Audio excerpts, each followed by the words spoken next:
What up? Hey everybody. We're back. Today we have a 2011 Caprice PPV. We did a red hot setup on this and we prepped it for boost also. The car came in with a Harrop over the radiator intake and long tube headers and a nice X pipe. It's got some mufflers on it that have air actuated valves. I'm not 100% familiar with what they are. Vera Rex or something? Yeah, I might try to. They sound good. Yeah, they do sound really good. What we did this time, we did a Circle D multi-disc converter. We did our red hot camshaft, LS9 head gaskets, ARP head studs, upgraded the trunnions with the BTR TK002 trunnion upgrade kit. We also put a super damper, an ATI super damper balancer on it, the 918854, which is an LSA damper, which will work, of course, with the LSA or with our blower ring spacer with our Pro Charger setup. So his plans in the future are to go boost, stock throttle body, stock intake. First sheet or first numbers you'll see up here on E20.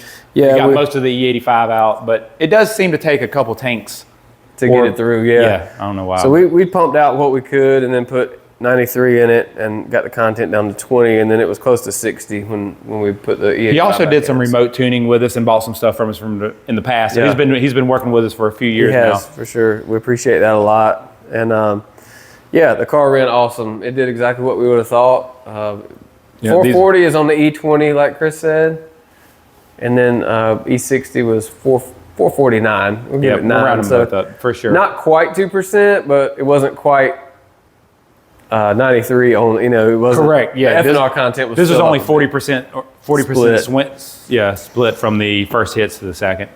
So I'd probably say make 452, somewhere in there. But it did exactly what it should. I guess this just shows that a simple combination is really all you need to make 450 relatively easy, right? We always say get the low-hanging fruit and enjoy it, because get from this to 500 is a lot. You can put heads on it at this point. When we were going back together, you could spend a couple $1,000, $3,000 close to that on some ported heads and pick up 12 to 15. Now you're like, hey, well, I'm making 460. And then a rod mod intake. Yeah, then you get 5. They don't all add up, of course. Correct. You can't take all the gains and add them, but you get exponentially more expensive for the horsepower you pick up once you do the big stuff like the cam and the headers, cold air. So, this cam will make great power. It holds the power nice. It doesn't fall off. And it'll work with whatever boost he chooses to go with later. That's right. You ended up taking this whole motor out, right? You resealed the whole thing on this one. I did, yeah, because we're doing a converter, rear main seal, oil pan gasket, a lot of little stuff. There's a lot that goes into these things that you don't see that we should probably do more over there. Yeah. Also, you always see the results. It's kind of like watching a DIY, like a home improvement show. It's like, man, they did this whole renovation in 15 minutes. Yeah, they don't see the days of working and. Yeah, and everything gets washed and cleaned so thoroughly here, and we take a lot of time to make sure that it's little things. I mean, when we're prepping the block surface, the lifter holes where the lifters go are covered, sealed with foam. I mean, there's a lot of little things just to keep everything clean, working good, happy, keep the bearings happy. We don't, like trash in the motor.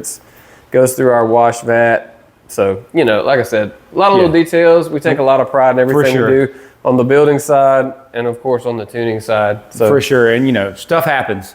Yeah, but yeah, for sure. I mean, everything's mechanical and nobody's perfect, but we really take a lot of pride and, I like the heart that goes into this stuff. For sure. I like to think that we, are very prideful and thankful of those kind of things when we're building, because you don't want to have to do things 2-3 times. But yeah, this car is great. We're going to drive it a little bit.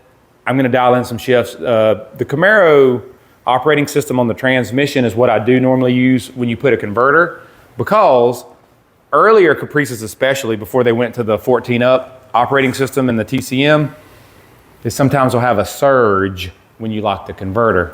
When cruising at wide open throttle, it's great. So now you're giving away all the secrets. Yeah, well, it's over there. You still got to figure out how to do it. That's right. But so this will be a good drive for this one, so we can make sure all that's good. But I'm sure it's going to be fine. I've done this a lot now, but we're going to do that. Dusty got a couple pulls, and Maybe get What an do we got idle next? video, maybe. Huh? Get an idle video. Yeah, I'll get a maybe? chop video. Not It that sounds everybody pretty hasn't good. heard the Red Hot, but they sound good. And Chris, you know, we say don't buy a camshaft for the sound, and one of the big reasons for that is Chris can tweak the tune a bit to make a little cam sound big or somewhat smooth out a bigger cam. There's only so much. That's harder. It's harder. It's actually harder to make a big cam sound smaller than it is to make a small cam sound bigger because, like you said, mechanically you have to idle a big cam at 800 right. RPM. Overlap is overlap. You can move the timing around some to make it sound big, but overlap's overlap. So this has the Varirex, I think. Okay. Exhaust. Varirex. Yeah, I'll look at that. It sounds awesome. So what were you saying next? I'm sorry. Let's see. What is next? We have a LSA Caprice. Yeah, we got to pull the we gotta motor out pull of that. motor out and do a rod piston in that, and then we've got a ZL1 motor should be back for that really soon. That's gonna be a 427 build, currently on the stock supercharger until we get some things squared away with maybe a pro charge on that. But yeah, we got a full plate. But if you have anything you need done, you know, let us know. Hit us up at facebook.com/blazinghighperformance. Shoot us an email, whatever, and we'd be glad to get you in, get you quoted, get some work done, make some horsepower. Awesome.